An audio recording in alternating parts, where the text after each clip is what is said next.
The cabin hummed at 32,000 feet, and Marcus Webb had mastered the art of disappearing. He'd pressed his forehead against the window of seat 8A, first class, by some algorithmic miracle, and closed his eyes like a man surrendering to gravity. Outside, the Pacific stretched beneath them in shades of slate and silver, indifferent to the small metal tube carrying 167 human problems eastward at 475 miles per hour. Marcus didn't see it, didn't want to see it.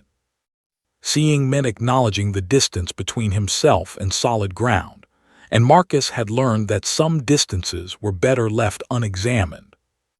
His headphones weren't playing anything. This was the strategy: make yourself a closed system. Headphones in ears, screen in lap, the universal signal of do not disturb. The businessman beside him had already accepted the implication. He'd raised the divider between their seats with a soft click and retreated into his own isolated world of cocktails and financial reports, and whatever fears kept high-earning men awake at night. Marcus envied him that simplicity. 4 days. He'd spent 4 days in San Francisco watching his 7-year-old daughter Emma build sandcastles at Ocean Beach, the Marin headlands rising like a fortress behind them. She'd laughed, actually laughed, when he'd buried his feet in the sand and pretended he was trapped. She dug him out with plastic shovel determination, her small face serious with concentration, her dark hair falling into her eyes. That was the breakthrough moment. That was the thing he'd come for. For months, Emma had been polite with him. That was the only word for it. Polite. Like he was a well-meaning uncle who visited occasionally rather than her father. Her grandmother, his ex-wife's mother, had tried to soften it. "She's processing," Barbara had said, which was the language of therapists and people who understood that sometimes children's hearts were more complicated than adult hearts could comprehend. But for those 4 days, something had shifted. Emma had wanted him, not wanted to see him. Wanted him, needed his presence the way kids needed gravity as a simple fact of physics. And now he was leaving her. Marcus opened his eyes and stared at his reflection in the window. 38 years old, unshaven because he'd woken at 5 a.m. to drive to the airport. Eyes that had a particular flatness to them, a particular absence of the spark that used to be there. He looked like a man who'd been hollowed out and was still trying to figure out what to refill himself with. The reflection blinked. Marcus hated what he saw. He turned away from the window and checked his phone. 2:47 p.m. The flight was supposed to land at 4:30 p.m. Oakland International. Then back to the warehouse job, managing logistics for a shipping company. A job that required exactly nothing from him except presence and the ability to read spreadsheets. A job that paid the child support and the apartment rent and allowed him to exist in a neutral zone where he didn't have to be anything or anyone. A job, in other words, that was perfect for a man trying to disappear. His text thread with Barbara was still open. Emma had sent a selfie before they'd gone to the airport, her tongue sticking out, her grandmother's face in the background, confused but smiling. Below it, Emma had typed, "See you soon, Dad." 4 capital letters, no punctuation, the spelling perfect. Emma was a reader.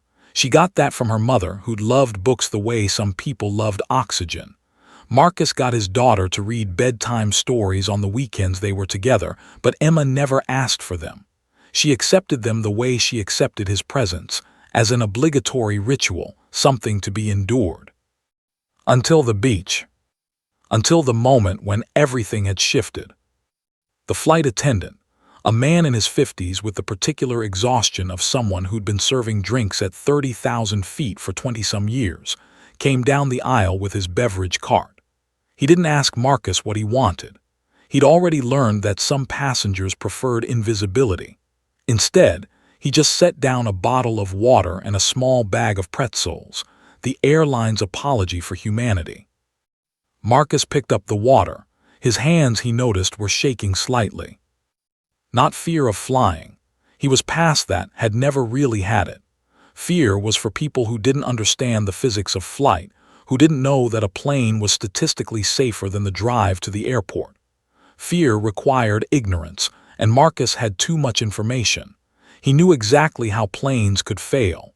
He'd studied it back when he was younger, back when he'd been someone who studied things. This shaking was something else. It was the physical manifestation of a man trying to hold himself together, a man acutely aware that he was carrying something fragile across thousands of miles, and that one small mistake, one moment of inattention, one poor decision, could shatter it. The shaking had started about 6 months ago. He'd been in the warehouse, moving boxes, and his hands had just started trembling like he'd had too much coffee. They'd stopped after a minute, but he'd noticed them. And once you notice something like that, you can't unfocus on it. It becomes a habit, a tell, a way that your body announces to the world that you're not as stable as your face pretends to be. He tried to breathe, in through the nose, out through the mouth, oxygen exchange, physics, control. The businessman next to him had fallen asleep, his head tilted back at a neck-breaking angle, his mouth slightly open. A thread of drool ran toward his chin. In the across-aisle seat, a woman in her 60s was watching a movie, something with explosions and car chases, her noise-canceling headphones creating a seal between her and the rest of the world. Marcus was beginning to understand that the whole plane was full of people engaged in deliberate disconnection.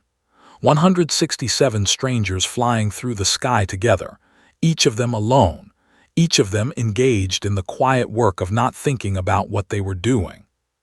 He'd almost drifted off, that state of half-sleep where your thoughts became viscous and strange when his own breathing changed. His body didn't recognize it at first. That's the thing about hypervigilance. It's always there, a shadow version of your consciousness, waiting for the moment when something is wrong. The cabin's ambient hum changed. It was subtle, most people wouldn't have noticed, but Marcus had spent enough time in the air in his old life, in the life he no longer discussed, to know the sound of every system on a commercial aircraft. The hydraulics, the electrical systems, the various pumps that moved fluid and air and power through the vessel. This sound, this particular shift in frequency, was wrong. Marcus's eyes opened. He didn't move his head, just his eyes tracking the cabin. Everything looked normal. The businessman was still asleep. The woman was still watching her movie. Flight attendants were somewhere in the galley out of sight. The hum normalized. Marcus closed his eyes again, telling himself it was nothing. The human brain was a pattern recognition machine, and the human brain lying in a half-awake state was particularly prone to seeing patterns that didn't exist. He'd learned that in military psychology training. He'd learned a lot of things that he was trying very hard to forget. He was drifting again when the flight attendant's bell chimed, once, twice, a rhythm that suggested urgency. Marcus's eyes snapped open. The businessman next to him didn't stir. The woman across the aisle didn't look up from her explosions and car chases. But Marcus felt it, that primitive animal instinct that lives in the oldest part of the brain, the part that doesn't need evidence, the part that just knows when a predator has entered the room. A pilot emerged from the cockpit. He was tall, broad-shouldered, with the kind of bearing that came from decades of authority, but something was wrong with his movement. Too controlled, too deliberate. He walked like a man carrying something breakable, like each step was calculated to minimize vibration. He whispered something to Sarah, the lead flight attendant, the one Marcus had noticed earlier because she had that particular quality of competence, that reassuring presence that made you feel like everything would be fine because she was fine, and she clearly knew how to handle things. Her face changed. Not panic. Marcus would have understood panic, but this was something worse.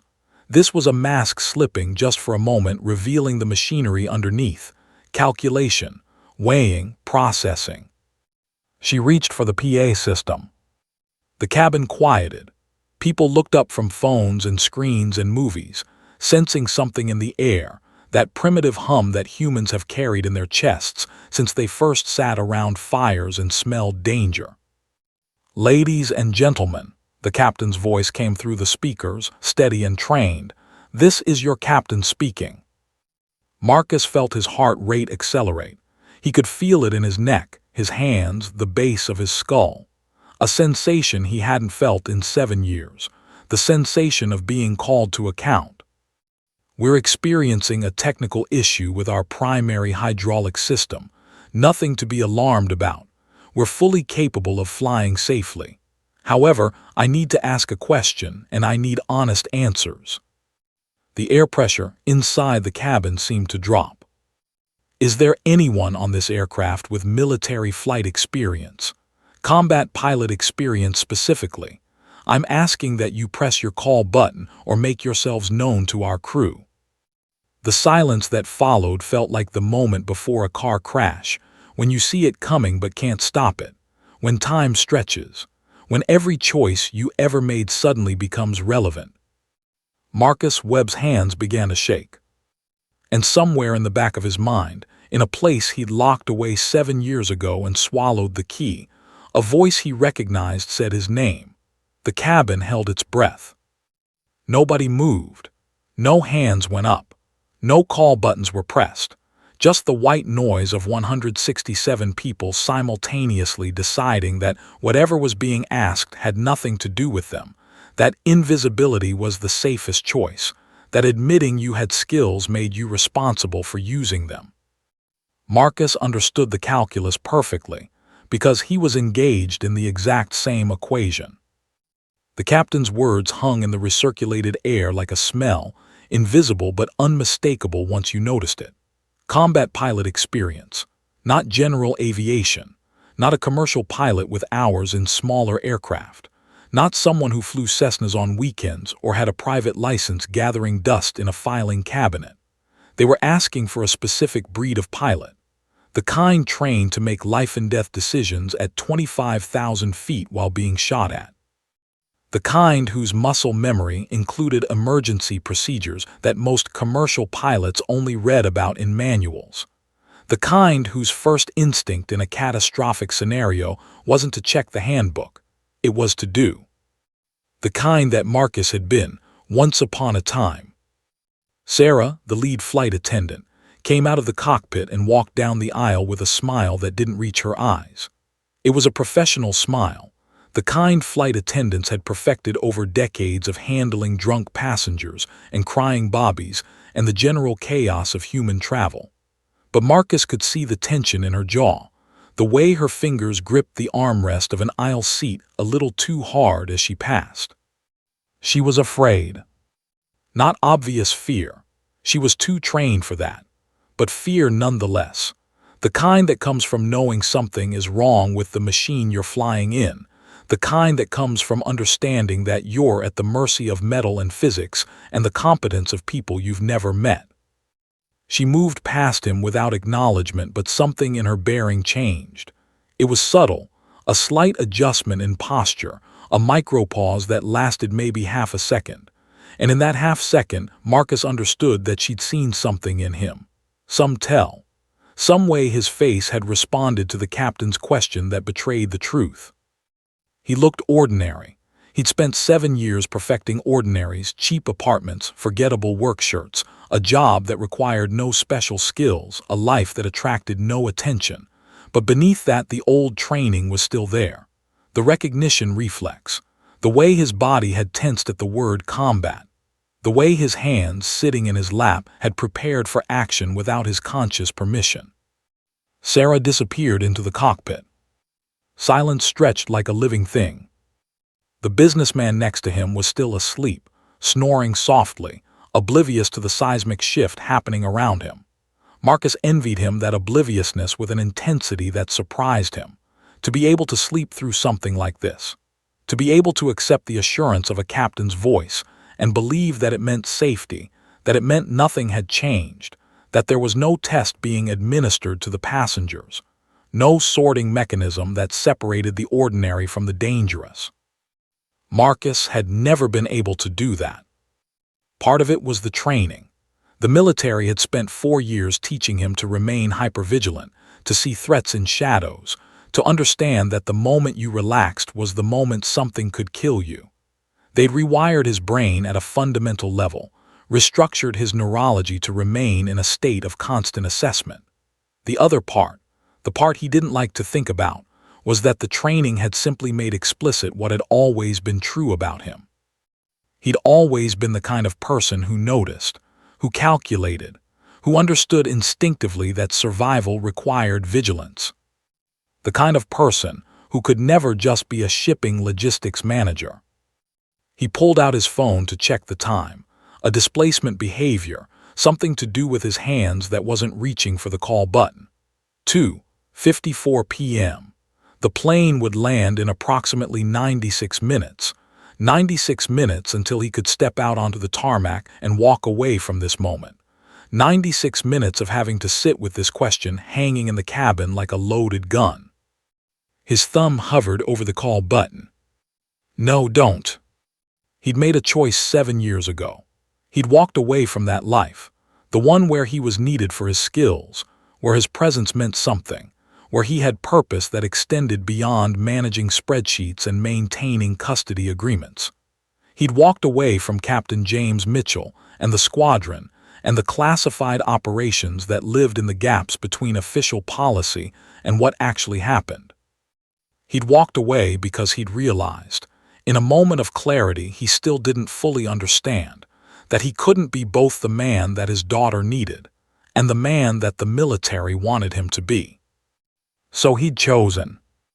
And he'd been living with that choice for 7 years, living with the knowledge that somewhere in his body, in his neural pathways and his muscle memory and his reflexive understanding of aeronautic principles, there was a person who could help.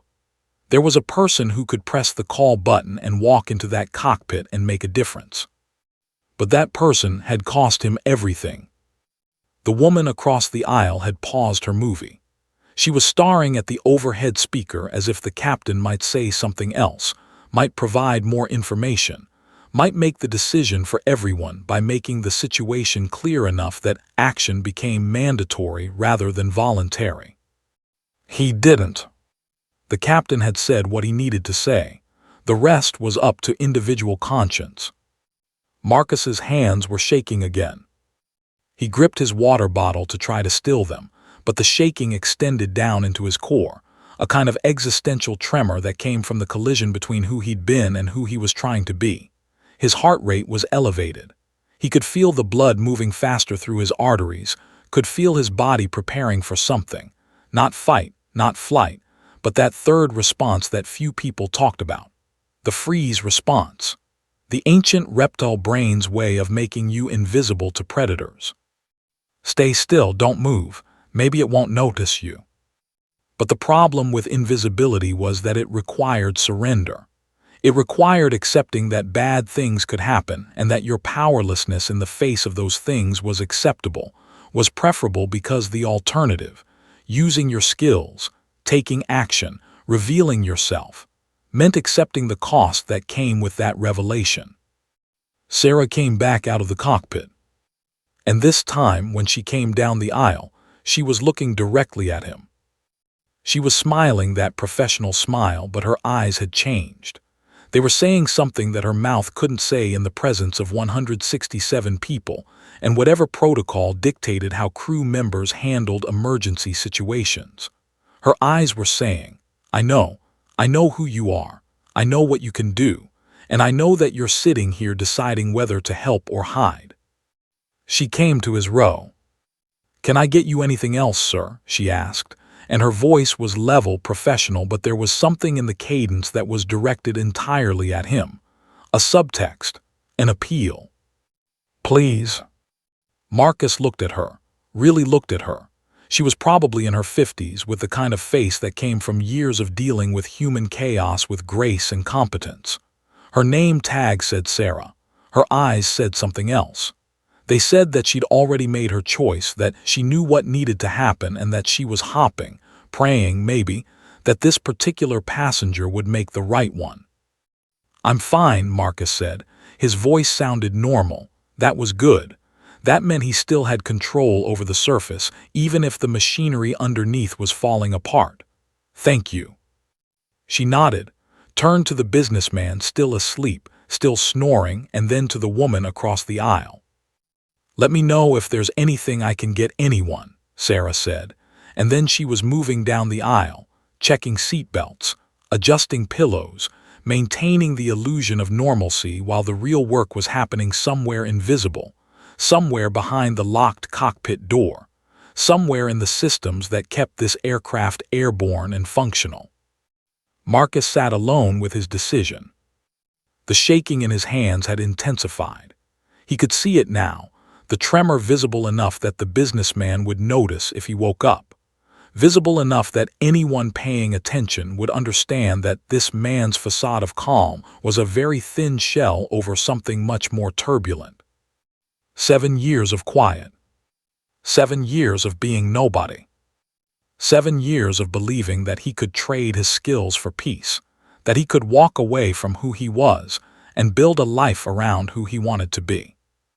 But Captain Mitchell, the voice in his head that had never actually left, that had simply been waiting for the right moment to remind him of his oath, was speaking again. Not in real time, but in memory, in the echo of a briefing room from a lifetime ago. "Some men are ordinary, Webb. They can choose to be ordinary and it works fine. They live ordinary lives and they're happy, but you're not ordinary. You were built for something specific. And pretending you're not, that's not peace. That's just denial." Marcus's thumb moved toward the call button.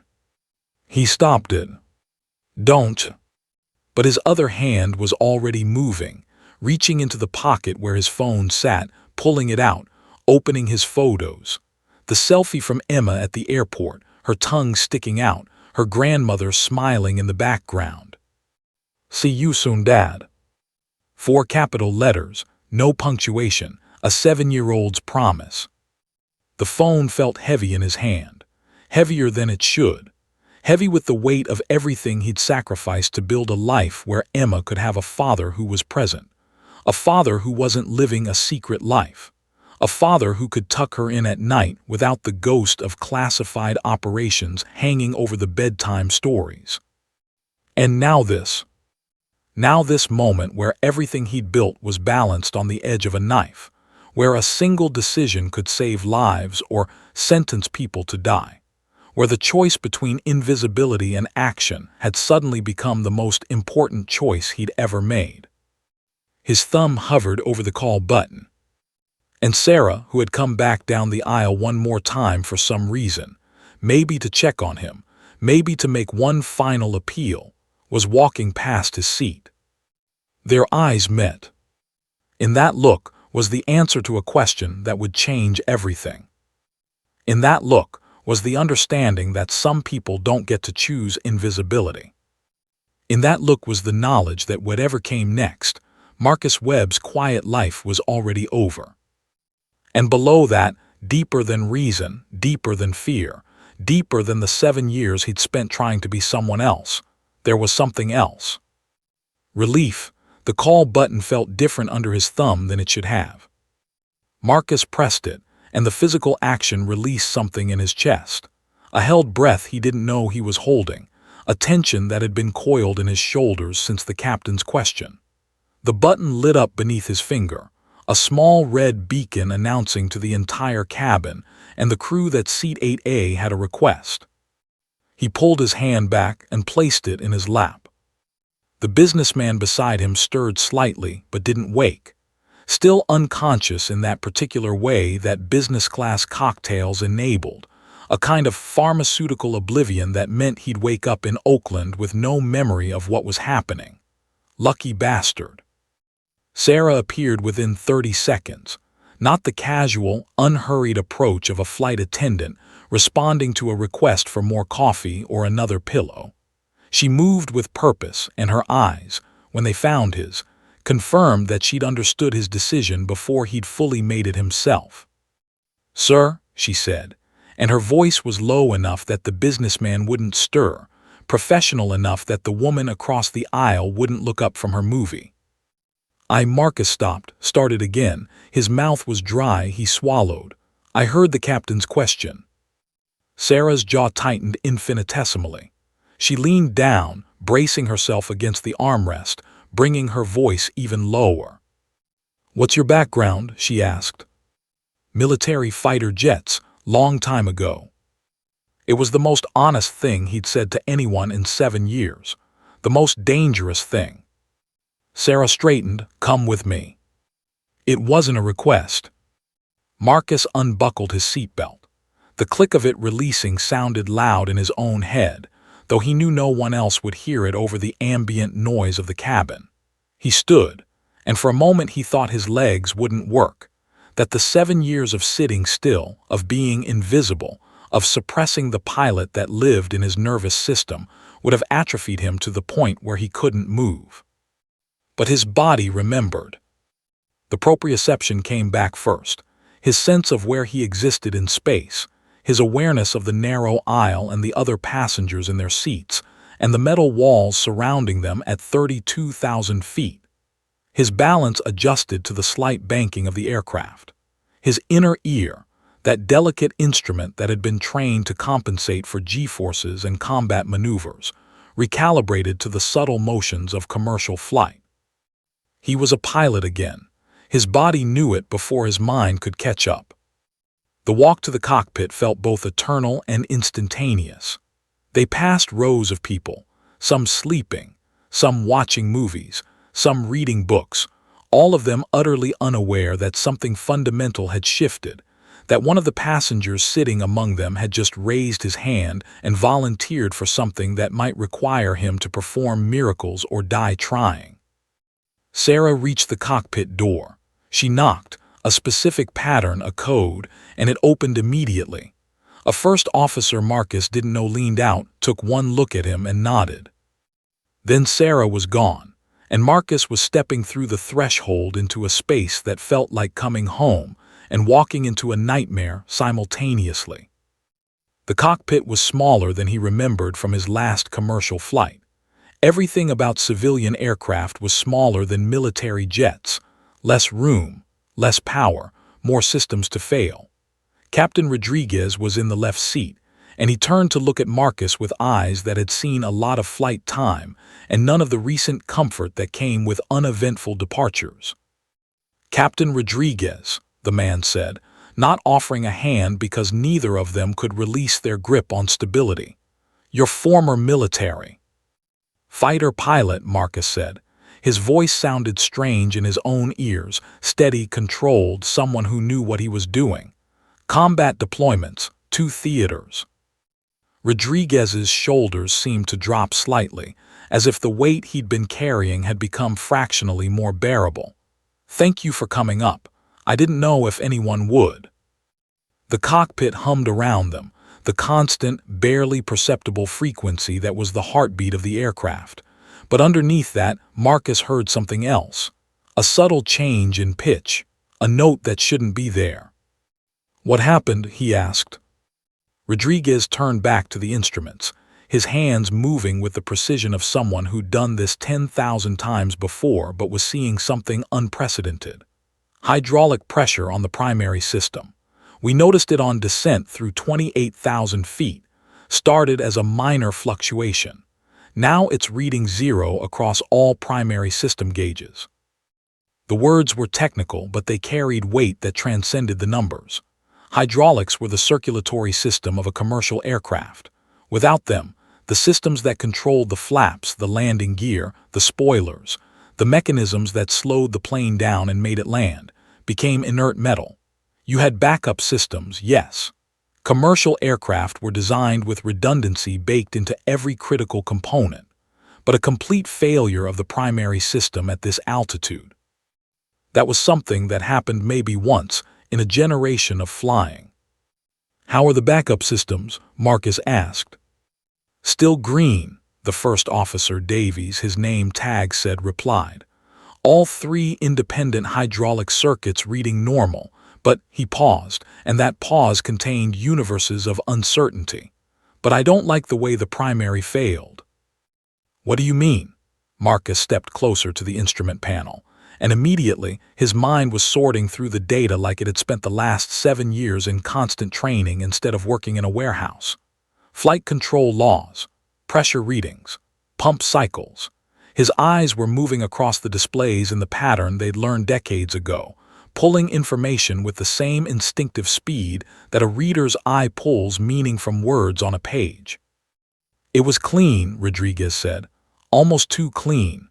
Primary system started losing pressure gradually, then all at once it dropped to zero.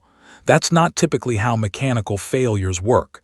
Typically, you get fluctuations, slow degradation, signs. What are you suggesting? Marcus asked, though he already knew the answer. He could feel it in the tension in Rodriguez's shoulders, in the particular way Davies was gripping the first officer's yoke. I'm suggesting, Rodriguez said quietly, that I think someone wanted this plane to have a hydraulic failure. And I'm suggesting that I want a combat-trained pilot in my cockpit because if the backup systems go down the same way, I need someone whose first instinct isn't to check the handbook. I need someone who's practiced emergency procedures in actual combat conditions. The weight of what Rodriguez was asking settled onto Marcus's shoulder like a physical force.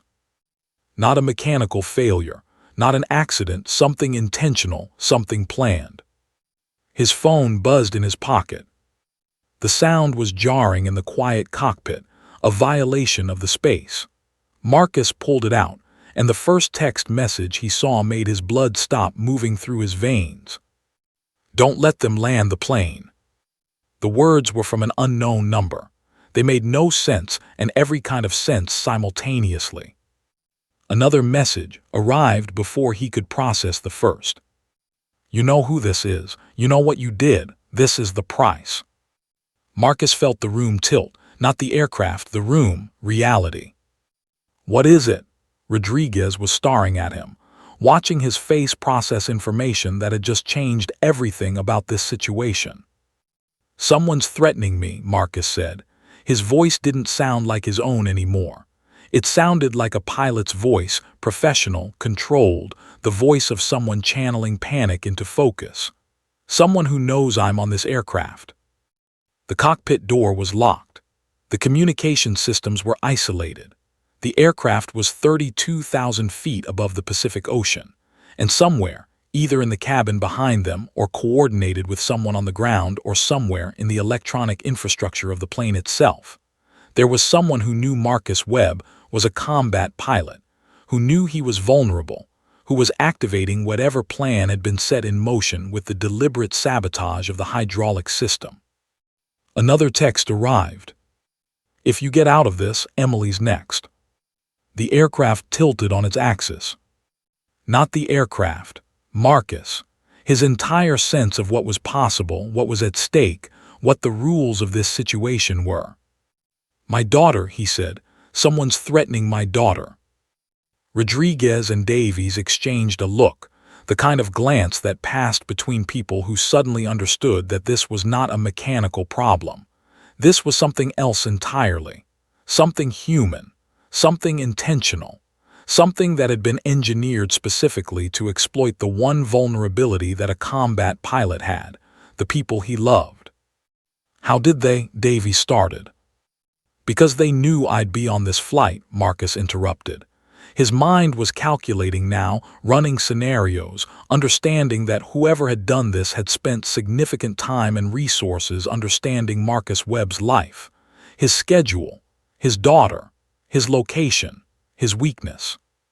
What do we do? Rodriguez asked, and the question was direct, was asking Marcus to make a decision that no commercial pilot should have to make. To put aside protocol and procedure and standard operating practice and simply act. Marcus looked out the windscreen at the endless sky ahead of them, at the Pacific stretching beneath them like a held breath, at the vast emptiness that surrounded them on all sides. We have to assume, Marcus said slowly, that whoever did this is still on this aircraft, that whoever did this has a plan that extends beyond just sabotaging our hydraulics. And we have to assume that plan includes making sure we don't land safely. Rodriguez nodded slowly. Then what do we do? Marcus turned to face both pilots, and in his eyes was the reflection of every training scenario, every combat mission, Every impossible decision he'd made in the cockpit before he'd walked away from flying. "We don't do what they expect," he said. "We do the unexpected." And as he said it, the alarm panels lit up with a new warning. Not hydraulic pressure this time. Something worse. Something that made Rodriguez's face go pale and Davy's hands tighten on the yoke. Something that meant the real crisis wasn't just beginning. It was accelerating. The alarm that sounded wasn't loud, not the kind of violent, screaming alert you heard in movies about aircraft disasters. It was a chime, almost musical in its politeness, followed by a visual warning on the instrument panel. But in the cockpit of American 447, that gentle chime dropped like a stone into still water. Marcus was already leaning forward, already reading the display before Rodriguez could respond. "Auxiliary hydraulic system pressure fluctuation," Davy said, his voice gone thin. "Now reading 72% nominal." 72%, which meant it was dropping, which meant the backup system that wasn't supposed to fail was beginning to show the same failure signature as the primary system that had already died. "That's not possible," Rodriguez said, but he was already running diagnostics, his hands moving across the panels with the muscle memory of someone who'd performed this same check 1,000 times. Independent systems, isolated circuits. There's no mechanical way for a primary failure to cause a secondary failure. Marcus saw it immediately. The pattern, the timing, the absolute cleanliness of both failures. "It's not mechanical," he said. His voice sounded different now, the voice of someone who'd spent years learning to read weapons systems and threat assessments, and the kinds of problems that couldn't be solved by checking a manual. "It's electronic. Someone's causing the failures through the electronic control systems." "That's impossible," Davy started. "The flight control computers are." "Isolated, yes," Marcus interrupted. He was already pulling up maintenance logs on the available screens, his eyes scanning data like a speed reader consuming information. "But they're not invisible. And if someone has access to the maintenance systems, if someone knows the architecture of these aircraft, if someone understands where the electronic pressure sensors communicate with the hydraulic management computers." He stopped, looked at Rodriguez. "Run a full systems diagnostic," Marcus said. "Every circuit, every sensor.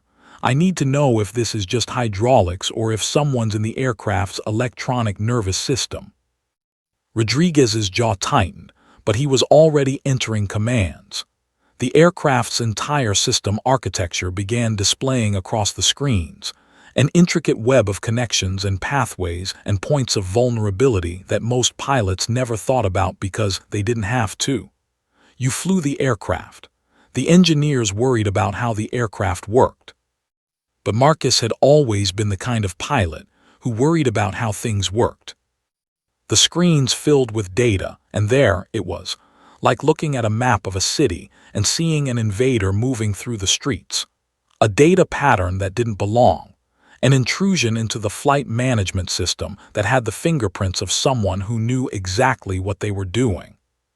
"Jesus Christ," Davies whispered. "Someone accessed the system through the maintenance port," Marcus said, already thinking 3 moves ahead, already understanding the implications. "Probably before we took off. They uploaded code that monitors the hydraulic pressure sensors and sends false readings to the control systems. When the readings hit a certain threshold, they trigger a valve closure in the backup lines." "But how would someone," Rodriguez started. Another text message arrived on Marcus's phone. His hand trembled as he pulled it up. "Your father taught you to read systems. Now read this. You have a daughter in San Francisco. I have people in San Francisco. Right now she's playing with her grandmother at baggage claim. Such a smart girl, dark hair like you. Brown eyes, she's wearing a pink jacket." The words on the screen seemed to vibrate with malevolence. The specificity of it, not a generic threat, but details, observations, a demonstration that somewhere in the world, Someone was watching his daughter with the precision of a sniper lining up a shot. Marcus felt his vision narrow. A combat pilot's response to extreme stress, tunnel vision, hyperfocus, the brain shutting down everything but the immediate threat. "What?" Rodriguez saw his face. "What is it?" "Someone's on the ground," Marcus said. His voice was steady, which was remarkable because inside his chest, his heart was trying to break through his ribs. "Someone's coordinating this from the ground, and they're watching my daughter, right now, in San Francisco." The phone vibrated again. "If you land this plane normally, if you get off the ground safely, I'm going to take her from your ex-wife's mother. I'm going to walk up to them, and I'm going to take her. And nobody will see it happening because they'll be too busy looking at their phones, too busy ignoring the world." Then another message. "But if you help those pilots land this plane, if you use that combat training to keep everyone alive, then something worse happens. Then I make sure your daughter understands that her father was a coward, that when the choice came between other people's children and being a normal dad, he chose to hide." And another, "You're going to watch her grow up knowing that you chose yourself, and that's a worse death than anything I could do to her body." Marcus stared at the screen, and something in his neurology that had been learned through 7 years of therapy and 7 years of trying to be human suddenly recognized the sophisticated cruelty of what he was facing. This wasn't a simple threat. This was psychological warfare executed by someone who understood his vulnerabilities with surgical precision. Someone who knew him. "We have to contact ground authorities," Davies was saying. "We have to alert San Francisco that." "No," Marcus said. His mind was running calculations, running scenarios, understanding that the moment they alerted authorities, the moment they showed their hand, they gave the person on the ground an incentive to act immediately. Whoever's doing this has coordinated this with someone with access. They have people in place. If we alert San Francisco, if we tell them there's a threat, they'll move. They'll accelerate whatever they have planned. "So what do you propose?" Rodriguez asked. And the question was directed at Marcus now, not at the first officer, not at the captain with decades of experience. At Marcus, the man who'd walked through a door less than 5 minutes ago and was suddenly the most dangerous mind in the cockpit. Another text. 43 minutes to landing. Your fuel state is 92 minutes to Oakland. I know because I know everything about American 447. I know the maintenance records. I know the crew. I know the passenger manifests. I've been planning this for 18 months. So here's what's going to happen. You're going to suggest that they land at Oakland instead of San Francisco. You're going to convince them that's the safer choice. And I'm going to have people waiting at Oakland to collect your daughter. And you're going to be grounded when it happens, unable to do anything but watch." Marcus understood then. The sabotage wasn't designed to crash the plane. The sabotage was designed to keep him in the air, focused, distracted, while someone on the ground executed whatever extraction or harm they had planned for Emily. The whole system was calibrated to his specific vulnerabilities, his skills, his love for his daughter, his desire to protect her. "We need more information," Marcus said. His voice was calm, which terrified Rodriguez. A man whose daughter was being threatened should not sound calm. A man in this situation should be panicking, should be losing control, should be making irrational decisions. But Marcus sounded like someone who'd done this before. "We need to run diagnostics on every system. We need to understand the full scope of what's been compromised." "Marcus," Rodriguez started. "Not Marcus," he said. "Captain Webb. And Captain Rodriguez, in 92 minutes, we need to land this aircraft safely. We need to do it without the people on the ground knowing that we understand what's happening. And we need to do it in a way that gives me time to protect my daughter." Rodriguez stared at him. Davies was running deeper diagnostics, pulling data, understanding that something fundamental had shifted in the cockpit. They were no longer dealing with a mechanical problem. They were dealing with someone who'd embedded themselves into the aircraft's systems like a parasite. "The maintenance logs," Marcus said. "Pull them. Tell me everything that happened to this aircraft in the last 72 hours. Rodriguez did. And what they found was meticulous. Someone had accessed the aircraft during maintenance at San Francisco International. Someone with credentials. Someone with knowledge. Someone who'd uploaded code that wasn't visible on standard diagnostic checks unless you knew exactly where to look. "This is sophisticated," Davies whispered. "This is military-level sophistication." "No," Marcus corrected. "This is better than military level. Military operations are bound by rules and protocols. This is someone who's thought through every contingency, every variable, every way I might respond." The radio crackled. "American 447, this is San Francisco Maintenance Control," a voice said. "We're showing some anomalies in your flight data transmissions. Nothing critical, but we need you to be aware that we're investigating on our end." Marcus and Rodriguez locked eyes. "We're also receiving reports of an incident at SFO," the radio voice continued. "A security breach at the international terminal approximately 23 minutes ago. We're still assessing, but we're recommending all inbound traffic divert to alternate airports pending further notice." The pause that followed contained all of human history, the entire arc of civilization compressed into the space where nobody was speaking, where the terrible implication of what had just been said was settling onto the cockpit like snow. Someone had breached SFO security, someone with Emma's description and knowledge of which terminal she'd be in. "What alternate airports would you recommend?" Rodriguez asked, his voice perfectly level, perfectly professional, perfectly hiding the terror underneath. "Oakland," San Francisco Control replied. "Oakland is close and has full emergency services. We're asking all inbound traffic to divert there." Rodriguez looked at Marcus. And Marcus understood. The trap had been set not just for the aircraft, not just for him. The trap had been set for his daughter. And every choice he made from this moment forward would move her closer to danger or further from it. There was no third option. There was no way out that didn't cost him something irreplaceable. And somewhere in the aircraft, or somewhere on the ground, or somewhere in the coordinated network that had been planned for 18 months, someone was smiling.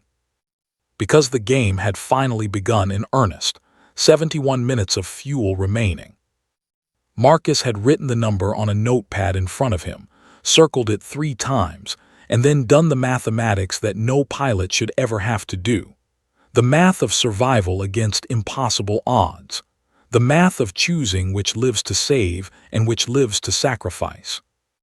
In front of him, Rodriguez was running through standard landing procedures, following protocol, doing what commercial pilots were trained to do, work the problem systematically and trust in the manual. But Rodriguez's hands betrayed him. They shook slightly as he entered coordinates, as he calculated descent rates, as he tried to make sense of a situation that made no sense. Davies was on the radio with maintenance control, his voice steady, his words carefully measured to reveal nothing of the fact that their aircraft had been sabotaged, that their systems had been compromised, and that they were being hunted by someone with resources and coordination and 18 months of planning. American 447 were showing the same anomalies you reported, San Francisco Control said. We're recommending you divert to Oakland as originally discussed. Oakland has full emergency services staged and ready for your arrival. Marcus wanted to laugh. The recommendation felt like a knife wrapped in velvet, a suggestion that sounded like help but was actually instructions, a diagram of exactly where the trap wanted him to land. He pulled up another text message. "Still thinking about landing at SFO? Too bad. That option's gone. Oakland's the only choice now. And when you touch down at Oakland, you'll taxi right past Terminal 2 where I'll be waiting with your daughter. You won't be able to see into the baggage claim area from the flight deck. You'll land. You'll secure the aircraft. And by the time you get out, Emily will be in a car and I'll be gone." The phone felt like a brick in his hand. "Marcus," Rodriguez said quietly. His voice had the particular tone of someone speaking to a person who might break at any moment. "We need to make a decision. Fuel state is critical. We can't stay in the air indefinitely." "I know," Marcus said. And he did. He understood fuel calculations the way other people understood breathing. He understood that every minute they remained airborne burned resources that had a finite, measurable quantity. But he also understood something else, something that military pilots knew that commercial pilots didn't. Time was a weapon. "Tell me about the backup hydraulic systems again," Marcus said. Davies glanced at him. "Primary is completely dead. Backup systems 1 and 2 are still at 72% and dropping. The auxiliary is still green, but we're seeing the same sensor readings that preceded the other failures." "So all 3 systems are being compromised," Marcus said, "all at once, which means whoever's doing this isn't worried about our immediate crash. They're worried about controlling when we crash, where we crash, how we crash." "What are you saying?" Rodriguez asked. "I'm saying they want us to land at Oakland. I'm saying they want us thinking Oakland is the safe option. I'm saying that every recommendation, every piece of information we're getting from the ground, is being funneled through someone who's standing in a terminal waiting to take my daughter."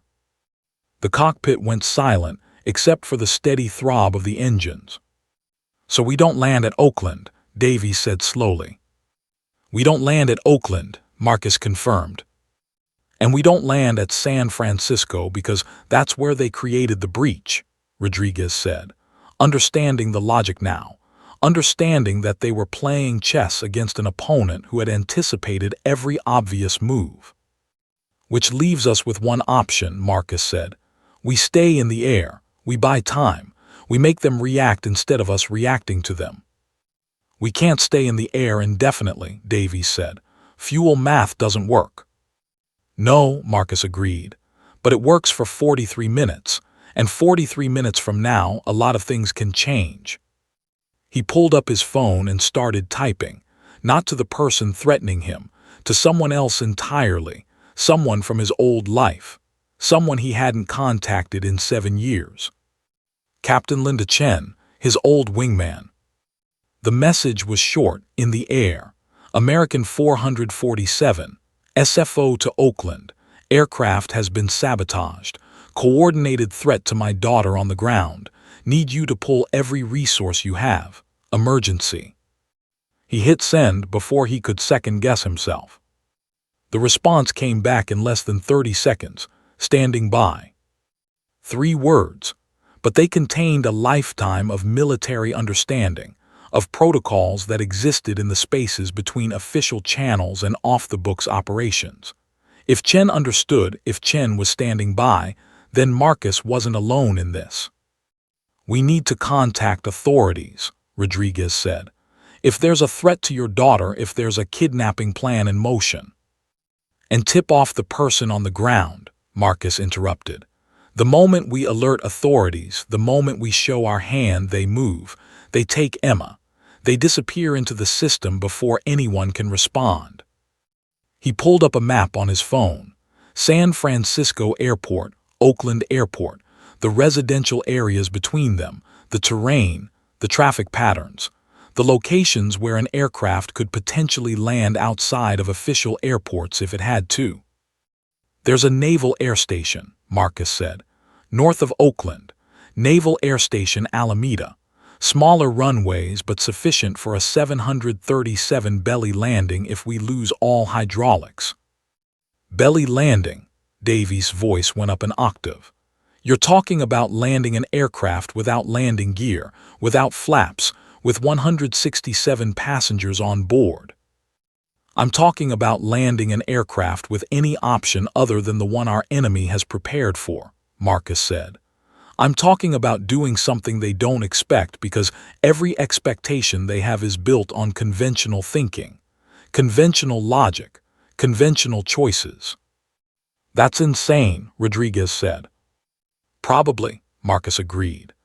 But insanity is the only military option that remains when you're facing an opponent who's anticipated all the rational moves. Another text arrived on his phone. What are you doing? Oakland is the only option. You're not thinking clearly. You're panicking. You should be panicking. Because right now your daughter is terrified. Because I'm in her space. Because she knows something's wrong and she's looking for you and you're not there. The message hit like a punch to the solar plexus. Marcus could see it perfectly. Emma's face, her confusion, her fear, her small body looking for her father in a crowd of indifferent travelers, and finding instead a stranger who had her attention, her proximity, her vulnerability. He felt something shift inside him. Something that had been locked away for 7 years. The warrior part of himself that didn't hesitate, that didn't second guess, that understood that the only way to defeat an opponent was to be willing to do what the opponent thought you wouldn't do. Contact Alameda, Marcus said.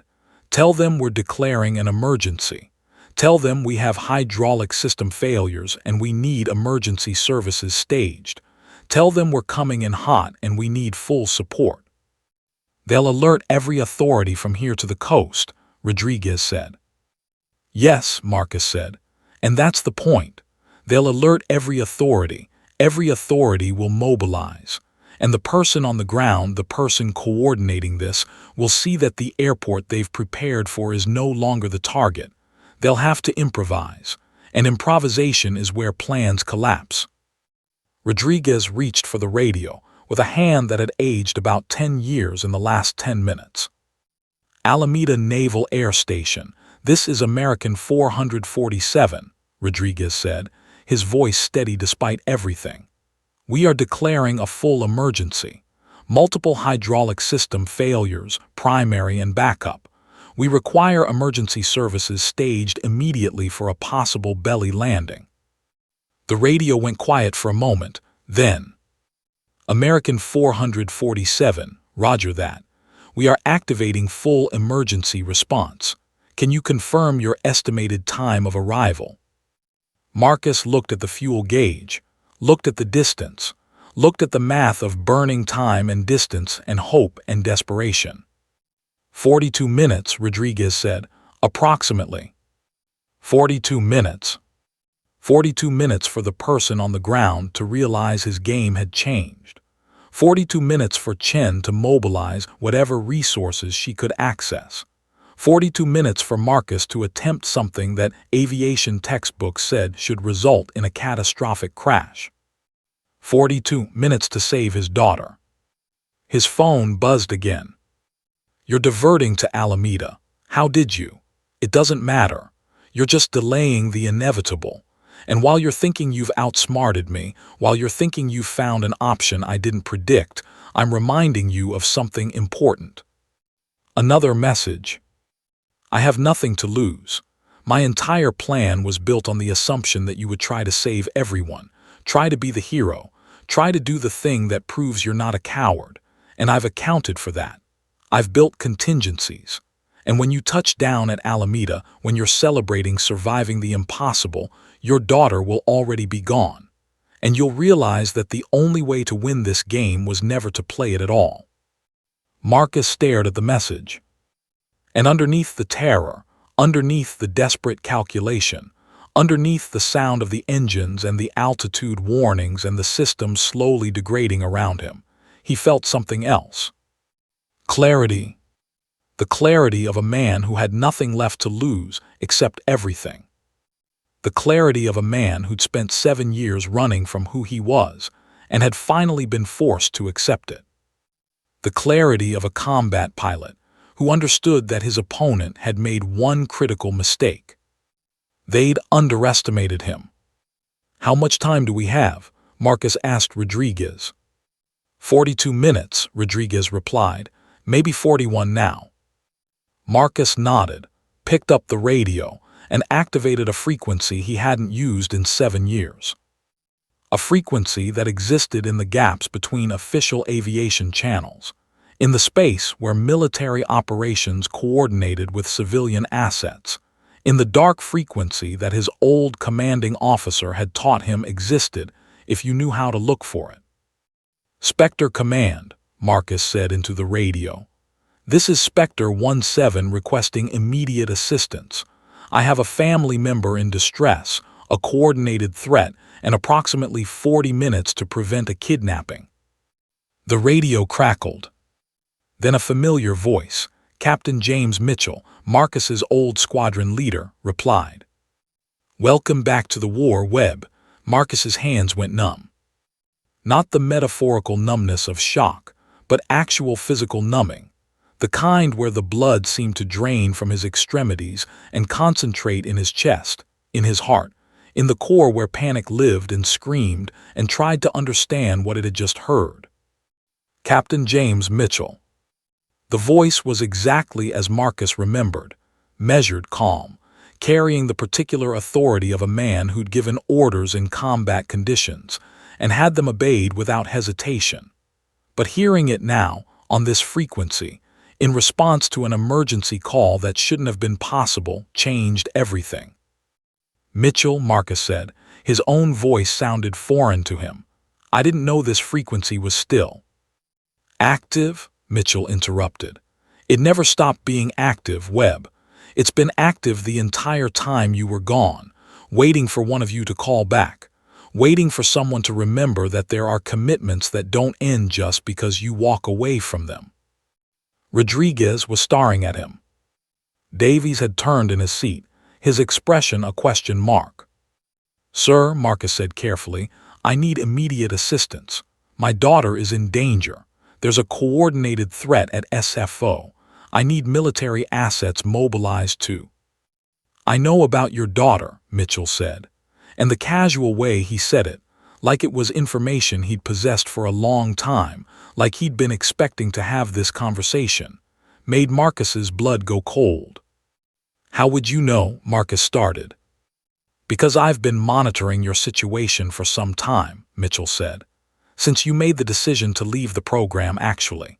7 years is a long time to disappear, Webb, but you never really disappeared. We always knew where you were. We always knew what you were doing. And we knew that eventually something would pull you back." The cockpit tilted.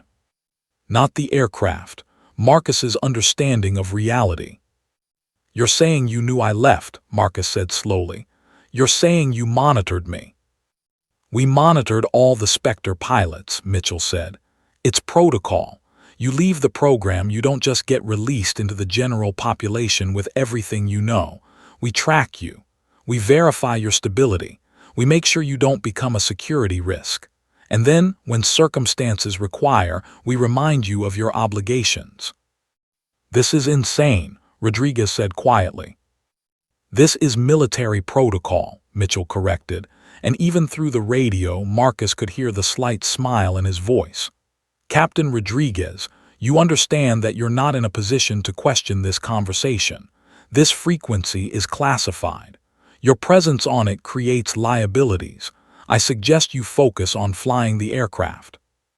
Rodriguez's jaw clenched, but he turned back to his instruments. "Sir," Marcus said, "I don't care about military protocol. I care about my daughter. Where is she? What's the status?" There was a pause, the kind of pause that contained knowledge that Mitchell was deciding whether to share. "Your daughter is in San Francisco," Mitchell finally said. "She's with her grandmother at the international terminal. She's safe. For now." "For now," Marcus repeated, "meaning what exactly?" "Meaning," Mitchell said slowly, "that I need to understand something first. When you received the text messages about the threat to your daughter, when you understood that someone had coordinated a sabotage of your aircraft, what was your first thought?" "Get her to safety," Marcus said immediately. "Your second thought?" "Get myself out of the air so I could reach her." "And your third thought?" Mitchell asked. Marcus didn't answer. Because his third thought had been the one that had made him call this frequency. His third thought had been that something about this situation was too sophisticated, too coordinated, too professional to be random. His third thought had been that this bore the fingerprints of someone who understood military operations at a fundamental level. Someone like Mitchell. "I think," Mitchell said quietly, "that you're beginning to understand what's happening here." "No," Marcus said, but the word felt hollow. "No, you're not saying." "I'm not saying anything," Mitchell interrupted. "I'm simply providing context. 72 hours ago, we identified a security vulnerability in the American 447 aircraft. The vulnerability involved the maintenance access points and the flight control computer architecture. Standard stuff that exists on every commercial aircraft. We were planning to brief you about it, actually. We've been tracking you for years, waiting for the right moment to make contact, to remind you of your obligations to the program. But someone else found the vulnerability first," Marcus said. Understanding was crystallizing now, horrible and terrible and absolutely clear. "Someone found the vulnerability," Mitchell confirmed. "Someone who knew about the aircraft you were on. Someone who understood your location, your schedule, your vulnerabilities. Someone who could coordinate a threat that would be precisely calibrated to exploit your weaknesses." "You're telling me you orchestrated this," Marcus said. "I'm telling you nothing of the kind," Mitchell said. "I'm telling you that certain facts exist. The sabotage is real. The threat to your daughter is real. The person or persons coordinating this threat have significant resources and technical sophistication. And when you make an emergency call to a classified military frequency, you should expect that I would know about it." Rodriguez's hands were white-knuckling the yoke. "Why are you telling me this?" Marcus asked. "Why not just coordinate the rescue? Why not just help?" "Because," Mitchell said, "I need to know that you understand the calculus you're facing. I need to know that you understand that someone, whether it's me, whether it's someone outside the program, whether it's someone you've never met, has put this entire operation in motion. And I need to know what you're willing to do to protect your daughter." "Anything," Marcus said. "That's what I was hoping you'd say," Mitchell replied. "Because we're going to need Spectre 17 operational. We're going to need you to remember your training. We're going to need you to do things that civilian pilots aren't supposed to do and that normal fathers shouldn't have to do." "What do you want?" Marcus asked. "I want you to land at Alameda," Mitchell said. "I want you to secure your aircraft. I want you to do it without triggering any alarms that would alert whoever's coordinating this threat on the ground. And then I want you to trust me to handle your daughter." "Trust you," Marcus repeated, "when I have no idea if you're the person behind this or the person trying to stop it." "You have no idea," Mitchell agreed. "That's correct. You'll have to make a decision based on incomplete information and desperation.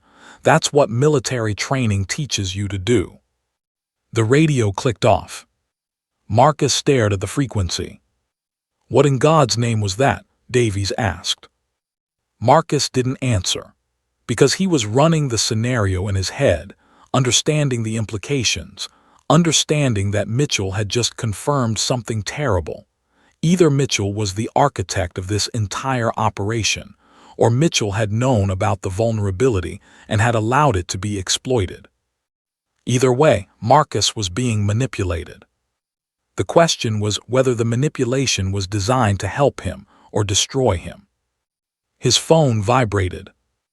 A new text message from the unknown number, but this time, the message made his blood freeze. "Captain Mitchell says hello. He says to tell you that the game was always about bringing you back, that sabotage was just the mechanism, that your daughter was never really in danger, she was just the carrot dangled in front of the donkey, and that when you land at Alameda, you'll understand why the program needs you more than the program ever needed anyone." Then another message. "Welcome home, Spectre 17. Marcus looked at the time remaining on the descent sequence. 38 minutes until wheels down. 38 minutes until he landed a damaged aircraft in a way that aviation textbooks said was impossible. 38 minutes until he found out if he'd been flying towards salvation or flying directly into a trap. He looked at Rodriguez. "Maintain current course," Marcus said. "Alameda approach, minimum descent rate. We buy as much time as possible." "To what end?" Rodriguez asked.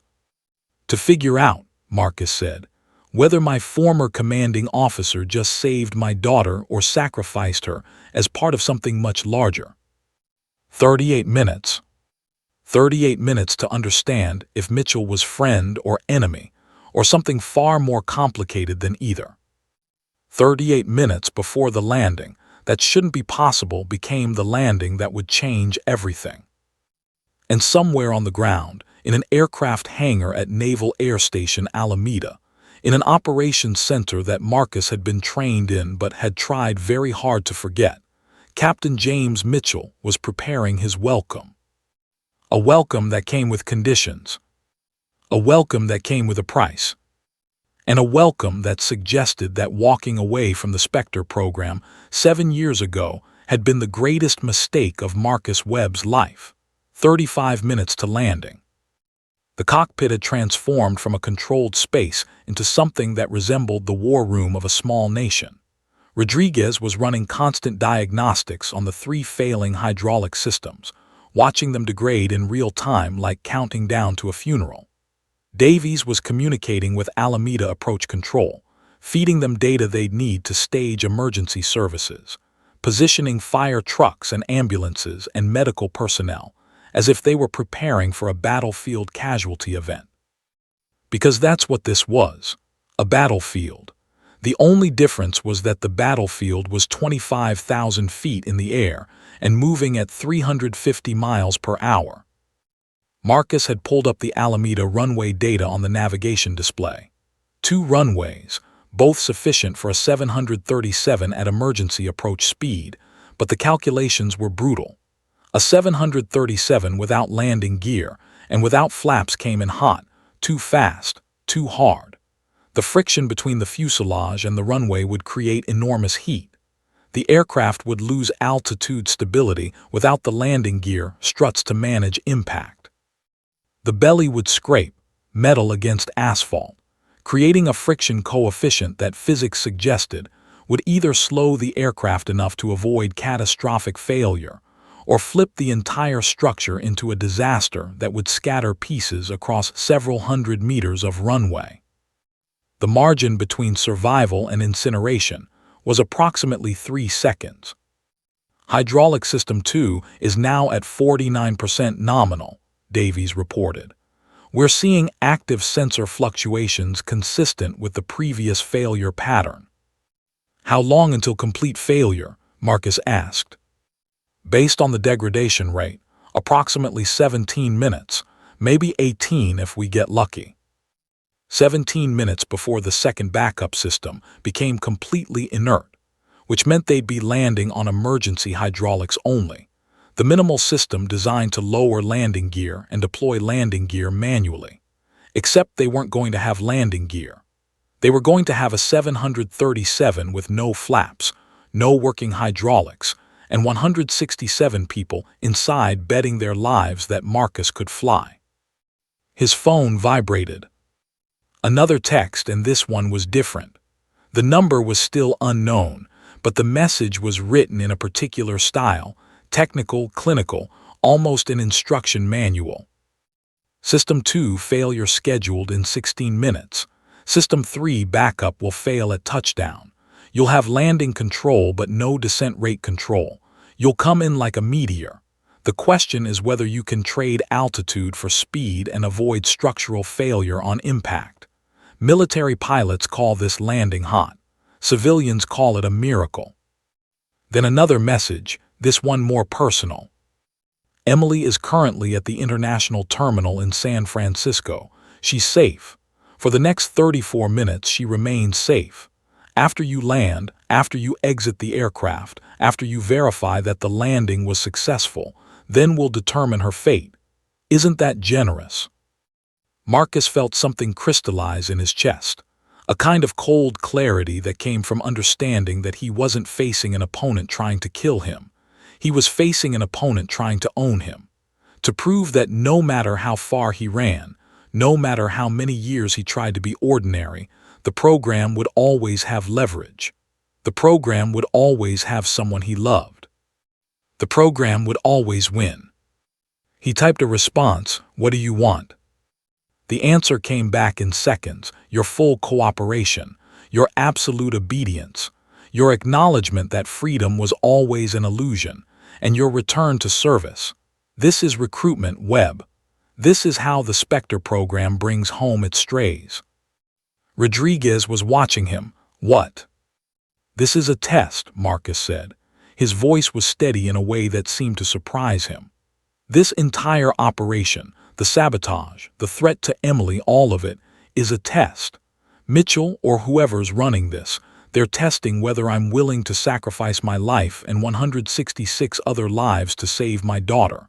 They're testing whether fear and love can override my judgment." "Are you?" Davies asked. "No," Marcus said, and he meant it, because he'd understood something that took him 7 years of civilian life to process. If I compromise, if I accept their terms, if I agree to return to service under duress, then Emily grows up in a world where fear wins, where the program wins, where her father is someone who was willing to sacrifice principles for safety. I won't do that to her. I won't teach her that terror is a legitimate tool." He picked up the radio frequency that Mitchell had been monitoring. "Spectre Command," Marcus said. "This is Spectre 17, I have a counter-proposal." The silence that followed was the kind that contained universes. Then Mitchell's voice, "I'm listening." "I land this aircraft," Marcus said. "I execute an emergency landing at Alameda with no hydraulics, with 167 passengers on board. I bring this plane down safely. And if I do that, you release my daughter immediately and unconditionally. No further contact. No leverage, no demands for service, complete severance from the Spectre program." "And if you don't land successfully?" Mitchell asked. "Then none of this matters," Marcus said. "Because if I fail, 167 people die and the program loses one of its assets to a metal casket. So either way, the program doesn't benefit from refusing my offer." "That's bold," Mitchell said. "That's logic," Marcus corrected. "You've already invested 18 months of resources into this operation. You've already committed to the narrative that you're bringing me back. You're already positioned at Alameda waiting for me. If I crash, you look incompetent. If I land successfully and you release my daughter, you maintain operational security and you get me as a voluntary asset instead of a coerced one." Rodriguez's head turned sharply. "What the hell are you doing?" "Negotiating," Marcus said. "You can't negotiate with the military," Davies said. "You can," Marcus replied, "if you have something they want more than they want the coercion to work." The radio crackled. "Spectre 17, Mitchell said. "You're assuming that your daughter is where we told you she was. You're assuming that the text messages you received were accurate. You're assuming that your leverage actually exists." The floor of Marcus's world dropped away. Because Mitchell was right. Marcus had no verification, no way to confirm Emily's location, no way to know if she was safe or if she'd been a fiction all along, a story constructed to create the exact emotional state that would make Marcus compliant. "If she's not safe," Marcus said quietly, "then you just admitted that you're using a child as a weapon, that you're willing to murder to recruit, that the Spectre program is exactly what I've always feared it was." Another pause. "Your daughter is safe," Mitchell said, and something in his tone shifted, something that suggested he was making a calculation, weighing probabilities, understanding that Marcus had just played the only card that mattered. "She's been under protection the entire time. We wanted her frightened enough to pull you back into the program, but we're not murderers. We're patriots." "Patriots don't kidnap children," Marcus said. "We're not discussing morality," Mitchell replied. "We're discussing necessity. The Spectre program exists for threats that exceed conventional military response. We need pilots who understand the boundaries we operate within. We need you." "Then accept my terms," Marcus said. "Let me land this aircraft, release Emily, and we'll discuss the future on a basis of choice rather than coercion." The radio stayed silent for a long moment. Rodriguez had reduced their altitude to 15,000 feet. The descent profile was critical now. They had to bleed off speed carefully, had to manage the degrading hydraulic systems, had to time everything perfectly. 27 minutes to landing. "Spectre Command to Spectre 17, Mitchell finally said. "Your terms are accepted under one condition." "What condition?" Marcus asked. "That you understand what accepting them means," Mitchell said. "You land this aircraft, you save those 167 people, you do something that very few pilots could do, and by doing that you prove that you're exactly the kind of asset the program needs. Which means that whether you formally accept or formally refuse to re-enlist, you'll know that the program exists, that it's watching, and that there will be another test, and another, and another, until you understand that you never actually had a choice." Marcus felt the weight of it then, the real weight. Not the threat to Emily, not the sabotaged hydraulics, not the impossible landing. The real weight of understanding that freedom had always been an illusion, that the program didn't need him to be compliant with words. It only needed him to know that it could be compliant at any time, through any leverage, for any reason. "I understand," Marcus said. "Do you?" Mitchell asked. "Do you understand that when you land, when you step off that aircraft, when you embrace your daughter, you're going to know that everything you've built in 7 years was built on sand? That your ordinary life, your quiet job, your attempts to be something other than what we trained you to be, they were all provisional, that the program has always been there and the program always will be there?" "Yes," Marcus said, "I understand." "Good," Mitchell said. "Then land the aircraft Spectre 17 and welcome home." The radio went silent. Marcus looked at the altitude indicator, 12,000 feet. 24 minutes to landing. 24 minutes to execute one of the most dangerous landing procedures in aviation history. 24 minutes until he discovered whether he could save his daughter by saving 166 strangers.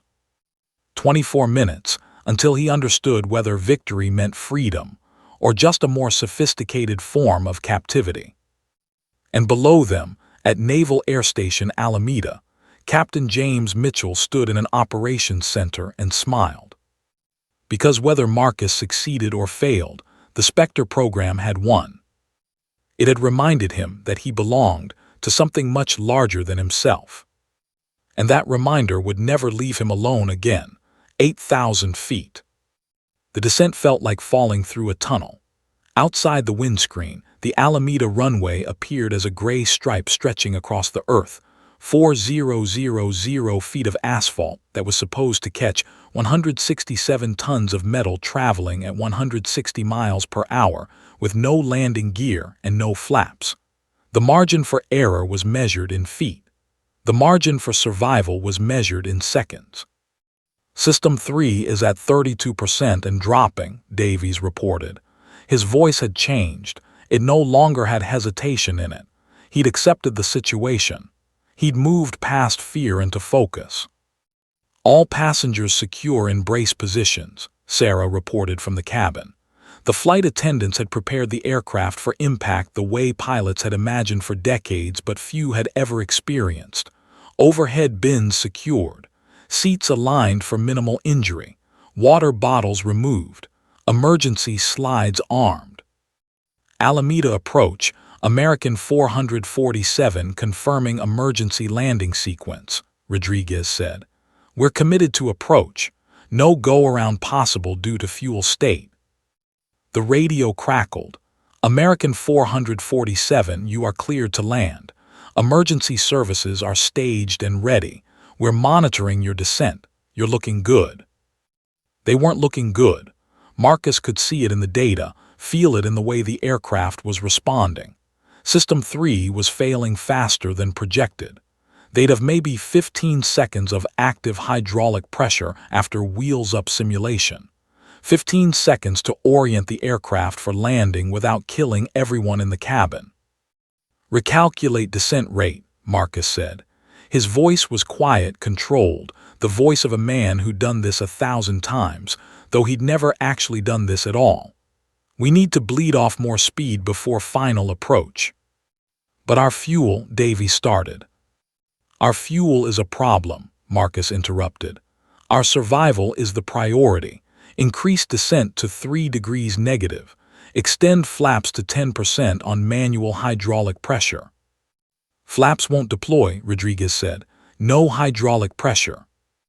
"There's pressure in the emergency accumulator," Marcus said. He was already pulling up the schematic on his personal display.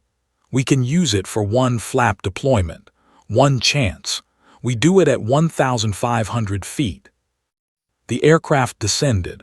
6,000 feet. 5,000. The runway became real, not a stripe of gray but a physical space with dimensions and texture and concrete that would either cushion them or shatter them. Rodriguez's hands were steady on the yoke. He'd accepted what was happening. He'd stopped fighting it and started flowing with it. That was the mark of a truly great pilot, the ability to surrender to a situation without surrendering his control. 4,000 feet, Davies called.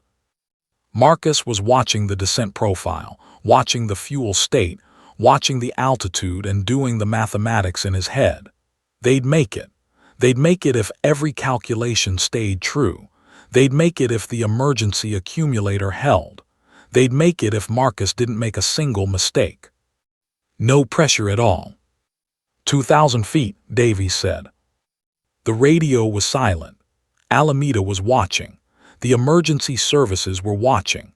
167 passengers in the cabin were silent, braced in their seats, some praying, some unconscious from fear or medication, some simply accepting that they were about to find out whether their lives had just become finite. 1,500 feet, Davies said, deploying flaps. There was a grinding sound, metal against resistance, a mechanical protest from a system that was never designed to be operated this way. The aircraft suddenly slowed, and the descent rate increased slightly. Marcus could feel the physics of it, the shift in aerodynamic resistance, the moment when speed traded for stability. 1,000 feet, Davies said. Rodriguez brought the nose up slightly. The aircraft was transitioning from descent mode to landing mode. The moment where gravity became your ally instead of your enemy, where the skill of flying became the skill of controlled falling.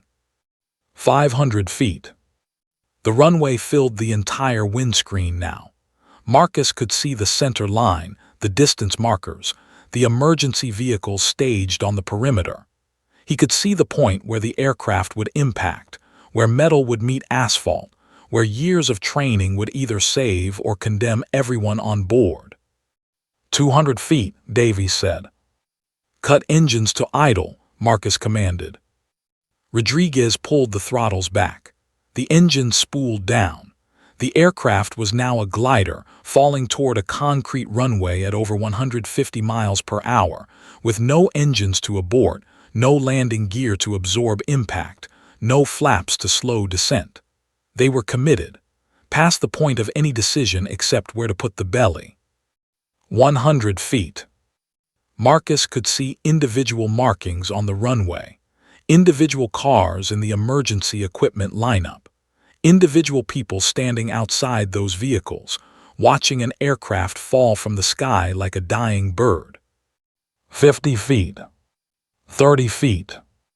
The runway was coming up fast, too fast. The timing had to be perfect. Too high and they'd bounce. Too low and they'd hit the approach lights. 10 feet. Marcus pulled back on the yoke with the precise amount of force required to level the aircraft's descent angle. Just enough, not too much. The belly of the aircraft made contact with the runway. The sound was beyond description. A shriek of metal that seemed to contain the voice of the aircraft itself. A sound that was agony and relief compressed into a single moment of impact. The fuselage hit hard, and for a microsecond, Marcus thought they'd made a terrible mistake, thought the aircraft would flip or break apart or tumble sideways into a disaster. Then friction took over. The sparks began, brilliant, white-hot, cascading down the fuselage where metal was grinding against concrete at 150 miles per hour. Fire. Smoke. The smell of burning metal and destruction. The aircraft slowed, the aerodynamic drag fighting against momentum, fighting against physics, fighting to stop 167 tons of human cargo before it ran off the end of a 4,000-foot runway. 2,000 feet remaining, Davies shouted. The aircraft slowed, 140, 120, 100. 1,000 feet remaining, Davies said. 80 miles per hour, 70, 60. Emergency services were rushing toward them.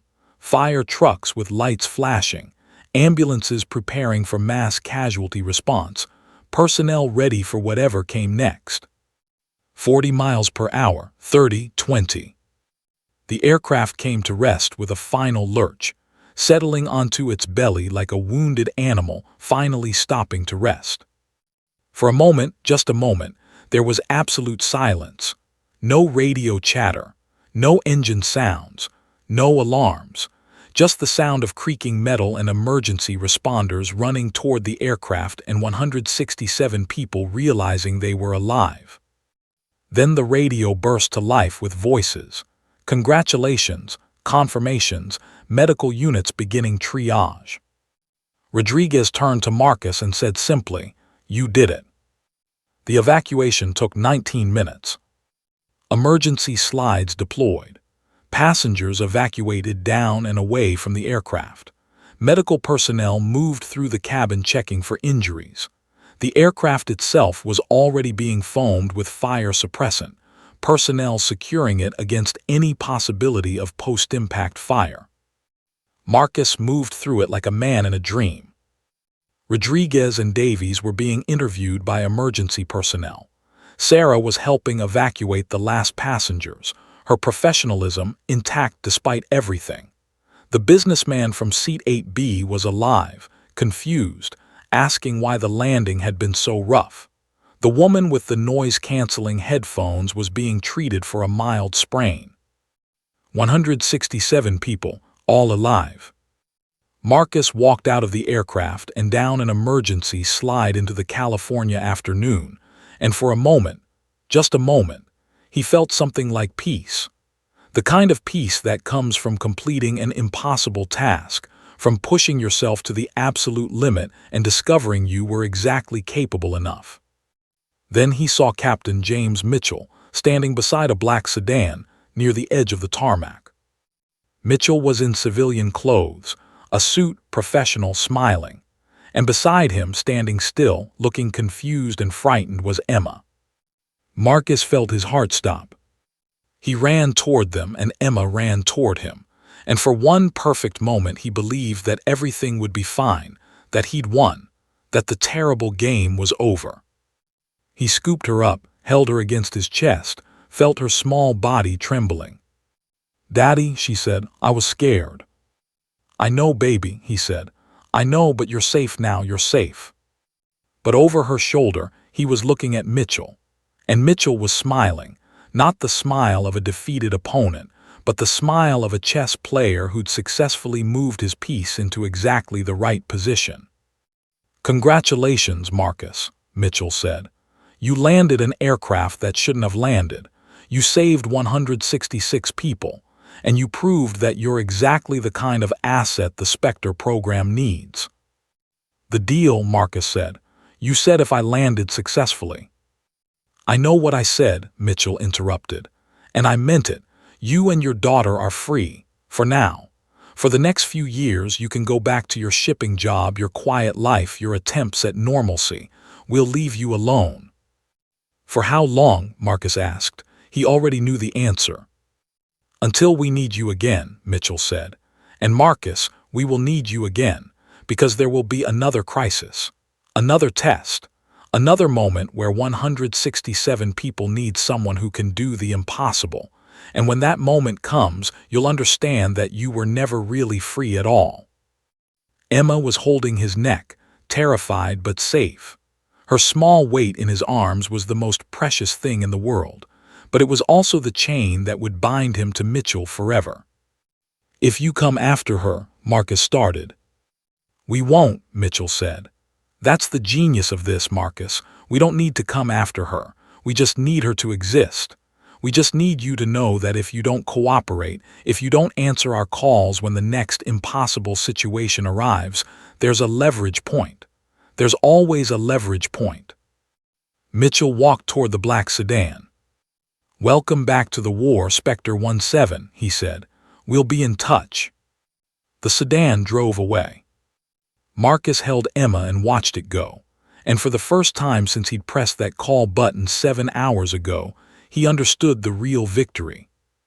Mitchell had won. Not because the aircraft had crashed, but because Marcus would never be free again. Because every moment of peace with his daughter would be shadowed by the knowledge that somewhere, the Spectre program was waiting, watching, planning the next test, the next moment when they'd remind him that choice was an illusion, and that some people don't get to live ordinary lives. They only get to live borrowed lives. 3 days later, sitting in his small apartment in Oakland, Marcus Webb received a text message on his personal phone. It was from an unknown number, but the message was written in Mitchell's particular style. "There's a situation developing in Eastern Europe. A private military contractor is operating outside American oversight. We need someone to fly a reconnaissance mission. Are you available?" Marcus deleted the message without responding. But he didn't block the number, because he understood now that some forms of prison don't have walls. Some forms of captivity don't require chains. And some forms of slavery are so sophisticated that you don't even realize you're enslaved until someone asks you to do the impossible again. He looked at Emma sleeping in the next room, and he understood that his 7 years of freedom had been a gift that was now over. And somewhere in the distance, Captain James Mitchell was already planning the next test, the next reminder, the next moment when Marcus Webb would have to choose between his daughter and 167 strangers on an aircraft. And Mitchell was smiling because he already knew what Marcus would choose. He always would.